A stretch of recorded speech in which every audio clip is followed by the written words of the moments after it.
Սիրելի հայրենակիցներ, հարգելի գործընկերներ, հիշեցնեմ, քննարկում ենք տնտեսական հարցերով հանձնաժողովի նախագահի ընտրության հարցը։ Այժմ ցանկանում եմ խոսել բազմաչարչար հնայից, որով այդքան հպարտանում է գործող իշխանությունը։ Հայաստանի Հանրապետությունում հնա աճը 2025 թվականին կազմել է 7.2%։ Առաջին հայացքից, այո, տպավորիչ ցուցանիշ է, բայց երբ խորանում ենք կառուցվածքի մեջ, հարց է առաջանում, արդյոք մենք իսկապես ունենք տնտեսական կայուն զարգացում, թե պարզապես արձանագրում ենք արտաքին գործոններով պայմանավորված ժամանակավոր աճ։ Եվ այստեղ արտաքին հիմնական գործոնը միակն է՝ ռուս-ուկրաինական պատերազմը եւ դրա հետևանքով Հայաստանի տնտեսություն ուղղված ֆինանսական եւ տնտեսական ներհոսքը։ Եկեք նայենք հնայի աճի կառուցվածքին 2025 թվականին եւ կտեսնենք, որ գյուղատնտեսությունը աճել է 5.3%-ով, մշակող արդյունաբերությունը ընդամենը 2%-ով, մինչդեռ շինարարությանը բաժին է հասել 21%։ Ավելին, արդյունաբերության արձանագրած աճի որակի վերաբերյալ նույնպես լուրջ հարցեր կան։ Եթե 2025 թվականի 4-րդ երամսյակում թանկարժեք մետաղների ռեէքսպորտի աճը չլիներ, ապա արդյունաբերության ոլորտում աճի փոխարեն կարձանագրենք անկում։ Այս թվերը շատ կարևոր բան են ասում։ Մենք ունենք ոչ թե այնպիսի տնտեսական աճ, որի հիմքում արտադրողականության, արդյունաբերության, արտահանման, գյուղատնտեսության երկարաժամկետ զարգացումն է, այլ աճ, որի զգալի մասը կենտրոնացված է շինարարության, ներքին պահանջարկի եւ արտաքին ֆինանսական հոսքերի վրա։ Եվ եթե այս աճն իսկապես այդքան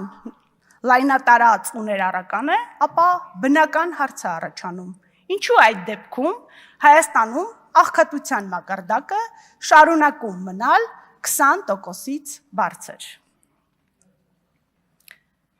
Ավելին, 2019-ից 25 թվականներին Հայաստանի ամբողջ տնտեսության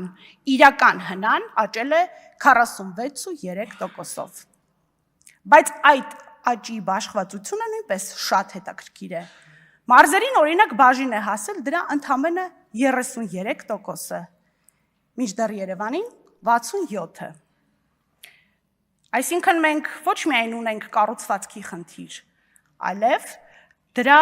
տարածքային բաշխվածության խնդիր։ Տնտեսական աճի հիմնական մասը կենտրոնանում է Երևանում։ Դուք շատ եք սիրում ձեզ վերագրել Հայաստանի հնայի վերջին տարիների աճը։ Բայց մոռանում եք նշել, որ նմանատիպ կարճաժամկետ արտաքին գործոններով պայմանավորված տնտեսական աճ մենք ունեցել ենք նաև նախկինում, մինչև 2008 թվականը, եւ մենք բոլորս շատ լավ հիշում ենք, թե ինչ տեղի ունեցավ 2008-ին եւ որքան ժամանակ պահանջվեց դրա հետևանքները չեզոքացնելու համար։ Այսօր մեր տնտեսական մոդելը մեծ հաշվով մոտավորապես հետևյալ տեսքն ունի։ Ռուսաստանից Հայաստան գալիս են մեծ ֆինանսական ներհոսքեր, դրանք մի կողմից բերում են դրամի արժևորում, ինչը խթանում է ներմուծումը եւ միաժամանակ նվազեցնում է տեղական արտադրողների մրցունակությունը։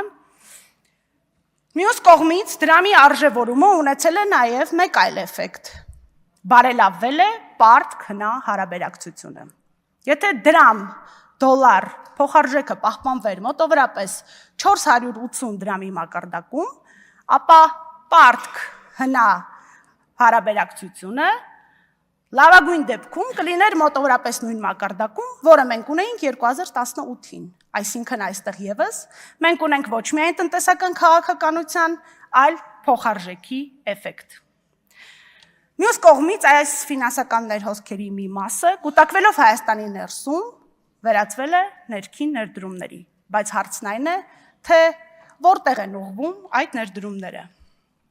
Մենք չենք տեսնում համարժեք ներդրում գյուղատնտեսության, արդյունաբերության, արտահանելի ծառայությունների այնպիսի ոլորտներում, որոնք կարող են երկարաժամկետ եւ կայուն տնտեսական աճ ապահովել։ Փոխարենը ներդրումների զգալի մասը գնում է շինարարության ոլորտ։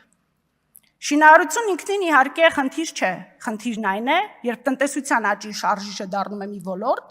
որի վրա մեծ ազդեցություն ունեն արտաքին, ժամանակավոր եւ պոտենցիալ անկայուն ֆինանսական հոսքերը։ Միաժամանակ Հայաստանը արտաքին ներդրումների տեսանկյունից շարունակում է մնալ ոչ այնքան գրավիչ։ Եվ այստեղ ուզում եմ արձանագրել մի կարևոր ցուցանիշ։ Համաձայն պետական վիճակագրության, ոչ այն թվերի, որոնք մի քանի ամիս առաջ հրապարակել էր պարոն Գևորգ Պապոյանը, այլ պաշտոնական վիճակագրական տվյալների 2025 թվականին դեպի Հայաստան նոր օտարերկրյա ուղղակի ներդրումների ծավալը կազմել է ընդամենը $91 միլիոն, վերաներդրումները չհաշված իհարկե։ Այսինքն, մենք մի կողմից խոսում ենք տնտեսական բարձր աճի եւ բարձր տնտեսական ակտիվության մասին, իսկ մյուս կողմից չենք կարողանում ապահովել այնպիսի արտաքին ներդրումային միջավայր, որ Հայաստանի տնտեսությանը կապահովի երկարաժամկետ կապիտալ, տեխնոլոգիաներ, արտադրողականություն եւ նոր շուկաներ։ Ոստի իմ հարցը ձեզ, պարոն Թունյան, խնդրում եմ ձեր ամփոփիչ ելույթում անդրադառնալ։ Ինչ եք արել մինչև այս պահը, որպեսզի Հայաստանի տնտեսությունը դուրս բերեք Ռուսաստանից Հայաստան ներհոսած դրամական հոսքերի նկատմամբ այս կախվածությունից։ Ինչ կոնկրետ քաղաքականություն եք իրականացրել, որպեսզի այս ժամանակավոր ֆինանսական ներհոսքերը վերածվեն երկարաժամկետ արտահանման ու արտադրողականության վրա հիմնված տնտեսական աճի։ Որոնք են այն ոլորտները, որտեղ Հայաստանն այսօր ստեղծում է այնպիսի արտադրական եւ արտահանման ներուժ, որը կպահպանվի նաեւ այն դեպքում, երբ Ռուսաստանից եկող ֆինանսական ներհոսքները կտրուկ նվազեն։ Եվ ամենակարևորը, ինչու է տնտեսական աճի պայմաններում աղքատությունը շարունակում մնալ 20%-ից բարձր, իսկ ստեղծված տնտեսական աճի 67%-ը կենտրոնացված է Երևանում։ Որովհետև տնտեսական աճի 7.2%-ը ինքնիդ նպատակ չէ։ Իրական հարցն այն է, ինչ է տեղի ունենալու Հայաստանի տնտեսության հետ այն օրը, երբ արտաքին գործոնը վերանա։ Եվ եթե այս հարցի պատասխանը չունենք, ապա մենք տնտեսություն չենք զարգացնում։ Մենք պարզապես օգտագործում ենք ստեղծված արտաքին բարենպաստ իրավիճակը եւ հետաձգում ենք այն պահը, երբ ստիպված ենք լինելու պատասխանել շատ ավելի ծանր հարցի. ինչի վրա է իրականում կանգնած Հայաստանի տնտեսությունը։ Շնորհակալ եմ։